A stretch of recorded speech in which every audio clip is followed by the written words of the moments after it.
नमस्कार दोस्तों, मेरा नाम है विवेक कुमार पांडे और मैं आपका स्वागत करता हूं मेरे YouTube channel KYBM know your body and medicine में। दोस्तों, पिछली क्लास में मैंने आपको सेल के बारे में बताया था, थोड़ा सा हिस्ट्री बताया था, उसको एक बार फटाफट रिवाइज कर लेते हैं। मैंने बताया था सेल्स क्या होते हैं। Cells are the building blocks of our body, are the structural and functional unit of the body. And फिर हमने बताया था आपकी जो एनिमल्स होते हैं या ऑर्गेनिजम्स होते हैं वो नंबर ऑफ सेल्स के हिसाब से यूनिसेलुलर होते हैं या मल्टी सेलुलर होते हैं। यूनिसेलुलर ऐसे ऑर्गेनिज्म होते हैं जो कि एक सिंगल सेल के बने होते हैं। फॉर एग्जांपल हमने बताया था इसमें प्रोटिस्टा जितने भी आते हैं, बैक्टीरिया आते हैं, ये सब आपके यूनिसेलुलर होते हैं। जबकि मल्टी सेलुलर ऑर्गेनिजम्स वो होते हैं जो कि बहुत सारी कोशिकाओं के आपस में संगठित होने से बनते हैं। फिर हमने हिस्ट्री ऑफ द सेल बताया था, कैसे कोशिकाओं की खोज हुई। तो कोशिकाओं के बारे में मैंने ये बताया कि कोशिकाएं आपकी क्या होती हैं, बहुत छोटी होती हैं। इनकी साइज जो होती है वो 10 से 30 माइक्रोन साइज़ के होते हैं। तो जब तक माइक्रोस्कोप की खोज नहीं हुई तब तक कोशिकाओं के बारे में कोई भी अध्ययन नहीं हो पाया। सबसे पहले माइक्रोस्कोप बनाया था 1590 में। एक डच के स्पेक्टिकल मेकर थे, मतलब चश्मा बनाने वाले थे, जैकरिस जैनसन, और उनके पिताजी हैंस जैनसन थे। उन्होंने सबसे पहला माइक्रोस्कोप बनाया था। ठीक है, तो 1590 में जब माइक्रोस्कोप की खोज हुई उसके बाद तब कोशिकाओं पर अध्ययन होना शुरू हुआ। सबसे पहले मैंने बताया था 1665 में एक ब्रिटिश साइंटिस्ट थे आपके रॉबर्ट हुक। उन्होंने एक माइक्रोस्कोप खुद बनाया जो कि which can magnify the object up to 42 times, 42 गुना बड़ा करके दिखा सकता था। और अपने इसी माइक्रोस्कोप में ये आपके thin slice of bottle cork का अध्ययन कर रहे थे। ही फाउंड दैट, इन्होंने क्या पाया कि एक हनी कॉम्ब लाइक स्ट्रक्चर, उसमें पैटर्न उनको दिखा था। हनी कॉम्ब लाइक स्ट्रक्चर ऐसा रॉबर्ट हुक को अपने माइक्रोस्कोप में दिखा था, जिसमें क्या थे,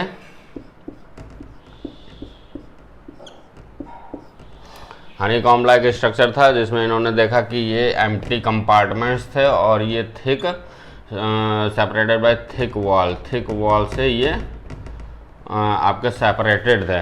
इन्हीं एम्प्टी कंपार्टमेंट्स को इन्होंने सेल कहा था। एम्प्टी कंपार्टमेंट, इन्हीं के लिए इन्होंने सेल शब्द का प्रयोग किया था। हालांकि ये आपकी डेड सेल थी। इसके अलावा इन्होंने बहुत सारी आपकी बार्क सेल्स, ये आपका बॉटल कॉर्क जो था वो बार्क सेल्स से ही बनता है, जो कि एक डेड सेल होती है। इसी तरह से इन्होंने बहुत सारी आपके ट्रीज़ के जो है बार्क सेल्स का अध्ययन किया, उसमें भी सेम स्ट्रक्चर पाया और उसको इन्होंने सेल कहा। हालांकि इन्होंने डेड सेल को सेल कहा था, लेकिन बाद में साइंटिस्टों ने इसी सेल शब्द का प्रयोग लिविंग सेल के लिए किया जो है। और ये सेल शब्द जो है एक लैटिन वर्ड सेला से मैंने आपको बताया था डराइव होता है, जिसका मतलब होता है हॉलो स्पेस। ये मैंने बताया था। इन्होंने अपनी ये जो भी उपलब्धि, जो भी इन्होंने खोज किया था, इन्होंने अपनी एक बुक माइक्रोग्राफिया में इसको पब्लिश किया था। ये मैंने आपको बता दिया है। माइक्रोग्राफिया नामक एक बुक इन्होंने 1665 में ही लिखा था और इसको पब्लिश किया था लंदन में। ठीक है, इसके बाद जब इनकी खोज छपी माइक्रोग्राफिया में तो बहुत सारे आपके जो जूलॉजिस्ट या बॉटनिस्ट थे उनका ध्यान सेल की तरफ गया और उन्होंने इस पर रिसर्च करनी शुरू कर दी। ठीक है, इसके बाद अगले साइंटिस्ट मैंने आपको बताया था 1677 में एक और साइंटिस्ट हुए थे, एंटोनी वॉन लीवनहॉक, जिन्होंने एक और माइक्रोस्कोप बनाया which can magnify the object up to 300 times. इन्होंने एक और माइक्रोस्कोप बनाया था जो कि 300 गुना आपका ऑब्जेक्ट को दिखा सकता था। And he studied under this microscope the pond water. इन्होंने पॉन्ड वाटर का अध्ययन किया था, जिसमें इन्होंने बहुत सारी आपके यूनिसेलुलर कोशिकाओं को देखा था, लाइक प्रोटोजोआस देखा था, बैक्टीरिया, ईस्ट सेल्स देखा था। इसके अलावा इन्होंने बाद में 1677 से 1684 तक इन्होंने बहुत सारी दूसरी एनिमल सेल्स को भी अध्ययन किया था, लाइक आपका स्पर्म सेल हो गया, मसल फाइबर्स होते हैं या ब्लड सेल्स, उनका भी अध्ययन किया था। इन्होंने क्या देखा था, एंटोनी वॉन लीवनहॉक ने एक क्लियर सेंट्रल स्ट्रक्चर देखा था, एक क्लियर सेंट्रल स्ट्रक्चर देखा था, बट इसके बारे में ये बता नहीं पाए थे कि व्हाट इज़ दिस। इन्होंने देख लिया था, बाद में चल के ये न्यूक्लियस, आप जानते हैं ये न्यूक्लियस होता है, इन्होंने देखा था लेकिन ये बता नहीं पाए थे। इसके बाद बहुत सालों बाद जो है 1824 में एक एच.जे. डट्रोचेट साहब आए थे। इन्होंने क्या किया, इन्होंने एक एनिमल टिश्यू लिया एंड बॉइल्ड इट, और इसको उबाल दिया and separated the cell, cell को सेपरेट कर दिया।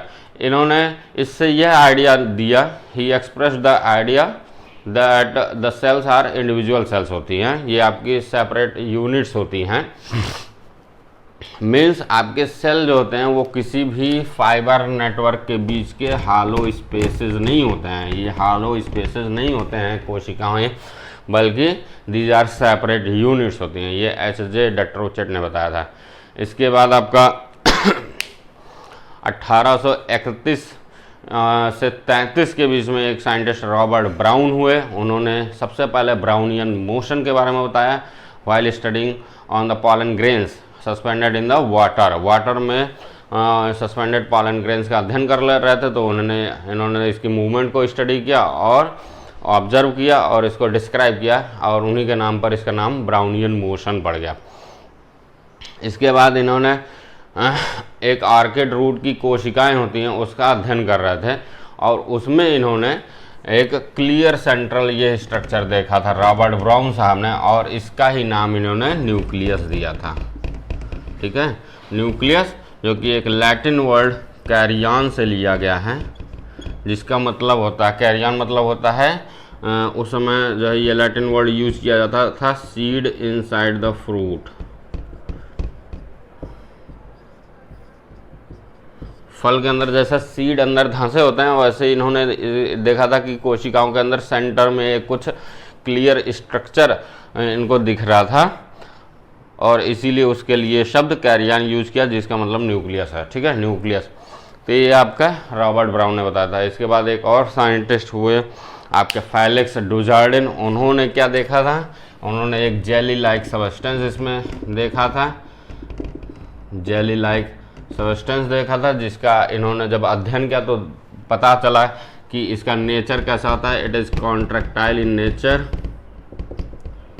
इसका नेचर कॉन्ट्रैक्टाइल होता है, और इसको नाम इन्होंने उस समय दिया था सार्कोड। ठीक है, तो ये सारी चीज़ें हम पढ़ा चुके हैं।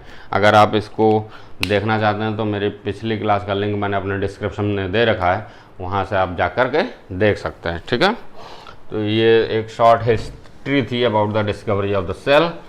इसी डिस्कवरी के क्रम में हम एक और छोटा सा टॉपिक लेंगे आज, सेल थ्योरी।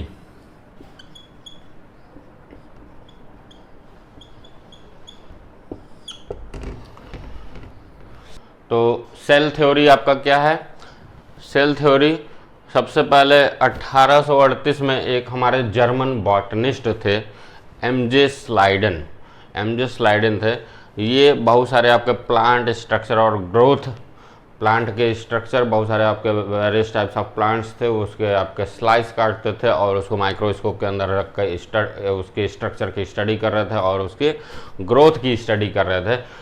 ये सब स्टडी करने के बाद इन्होंने एक हाइपोथेसिस, जिसको हम परिकल्पना कहते हैं, उन्होंने एक हाइपोथेसिस दिया कि the various part of the plants are composed of nucleated cell are their derivative. मतलब कि कोई भी पौधा है उसके जो डिफरेंट पार्ट्स होते हैं वो किससे बने होते हैं, डिफरेंट पार्ट, चाहे आप उसका स्टेम लीजिए, चाहे रूट लीजिए, या लीफ लीजिए, या फ्लावर लीजिए, कुछ भी लीजिए, वो सभी किससे बने होते हैं, न्यूक्लिएटेड सेल से बने होते हैं, या फिर उसके किसी डेरिवेटिव से बने होते हैं। ठीक है, इसी के तुरंत बाद 1838 के तुरंत बाद 1839 में एक और आपके जूलॉजिस्ट हुए, जर्मन जूलॉजिस्ट थियोडोर श्वान। ये भी माइक्रोस्कोपिक ये जूलॉजिस्ट थे, तो ये एनिमल टिश्यू पे अध्ययन कर रहे थे, बहुत सारे आपके डिफरेंट एनिमल्स के टिश्यू को इन्होंने माइक्रोस्कोप के अंदर नीचे रख करके स्टडी किया और इन्होंने भी एक हाइपोथेसिस दिया। इन्होंने भी एक परिकल्पना दी कि the bodies of all animals are formed of cells, मतलब सभी जानवर, जो भी आपके जानवर, चाहे आपका एनिमल हो, मतलब हम लोग इंसान हो, चाहे घोड़ा, हाथी, जो भी, या चूहा, बैक्टीरिया, अमीबा, सभी के जो बॉडी होता है, उनका शरीर होता है, वो किससे बना होता है? कोशिकाओं से बना होता है। इसके अलावा इन्होंने, थियोडोर श्वान ने ये भी देखा कि आपकी जो प्लांट सेल होती है और जो एनिमल सेल्स होते हैं उसमें बहुत ज़्यादा अंतर नहीं होता है। दोनों में क्या अंतर होता है?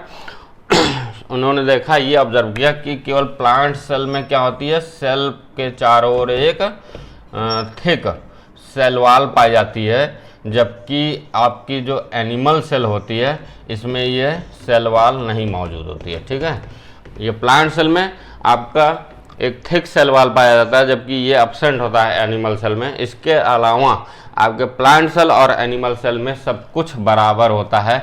इसमें भी आपका एक जो है सेल मेम्ब्रेन होती है, एनिमल में भी इसके सेल वॉल के भीतर आपका एक सेल मेम्ब्रेन पाई जाती है।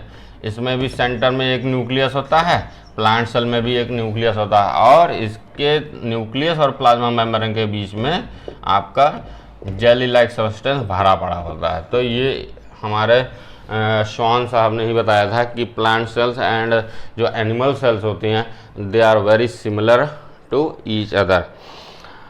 जब इन दोनों की हाइपोथेसिस छपी, उसके बाद क्या हुआ, ये श्वान और स्लाइडन एक साथ आ गए। इन्होंने क्या किया, जितने भी सेल पे अभी तक स्टडीज हुई थी उन सभी लिटरेचर को इन्होंने अध्ययन किया, और जो इन्होंने खोजा था उसको भी बहुत अच्छे से स्टडी किया। And after that he formulated the cell theory. 1839 में आपके श्वान और स्लाइडन ने बहुत सारे आपकी कोशिकाओं पर जो खोज हुई थी वो सारे लिटरेचर और अपने जो उन्होंने स्टडी किया था या रिसर्च की थी उसको अध्ययन करने के बाद इन्होंने सेल थ्योरी दिया। Cell theory states that the cells are the basic structural and functional units are the building block of all organism like the brick of a house. मतलब कि कोशिकाएं ही होती हैं जो किसी भी बॉडी का एक basic structural and functional unit, means functionally भी ये आपका इकाई है किसी भी शरीर का, और स्ट्रक्चरली भी आपकी यही इकाई होती है किसी भी बॉडी का, या बिल्डिंग ब्लॉक कह सकते हैं किसी ऑर्गेनिज्म का। जैसे हमारा घर की अगर हम इकाई पूछें तो क्या होता है, ब्रिक्स होते हैं, है ना, ईंटों से मिल करके हमारा घर बना होता है। तो उसी तरह से कोशिकाएं आपस में मिल करके हमारे शरीर को बनाती हैं। तो ये सेल थ्योरी। यहाँ पर एक और चीज़ बताना चाहेंगे, शुरुआत में श्वान और स्लाइडन ने हाइपोथेसिस दिया था और बाद में ये कन्वर्ट हो गया थ्योरी में। दोनों में क्या डिफरेंस है आपका, हाइपोथेसिस और थ्योरी में क्या डिफरेंस है? हाइपोथेसिस क्या होता है? Hypothesis is a statement which needs confirmation after further research. मतलब अगर कोई व्यक्ति कुछ थोड़ा बहुत खोज करता है, उसके बाद कोई स्टेटमेंट देता है, तो उस स्टेटमेंट को हम हाइपोथेसिस कहते हैं, लेकिन इसको फर्दर रिसर्च के द्वारा और कन्फर्मेशन की ज़रूरत होती है। एंड थ्योरी जो होता है, this hypothesis converts into theory after further research after confirmation. तो इस केस में, सेल थ्योरी के केस में आप देखेंगे, स्लाइडन जो आपके जर्मन बॉटनिस्ट थे, उन्होंने एक हाइपोथेसिस दिया था और which becomes the cell theory after further research by the Schwann, जो कि एक जर्मन जूलॉजिस्ट थे। उन्होंने और अधिक रिसर्च किया, फिर वही जो स्लाइडन की हाइपोथेसिस थी वो कन्वर्ट हो गई सेल थ्योरी में। तो this is all about the cell theory. आप बताइए आपको मेरा वीडियो कैसा लगा। अगर पसंद आया है तो इसे लाइक कीजिए, शेयर कीजिए, सब्सक्राइब कीजिए और बेल आइकन ज़रूर दबाइए। नमस्कार, जय हिंद, जय भारत।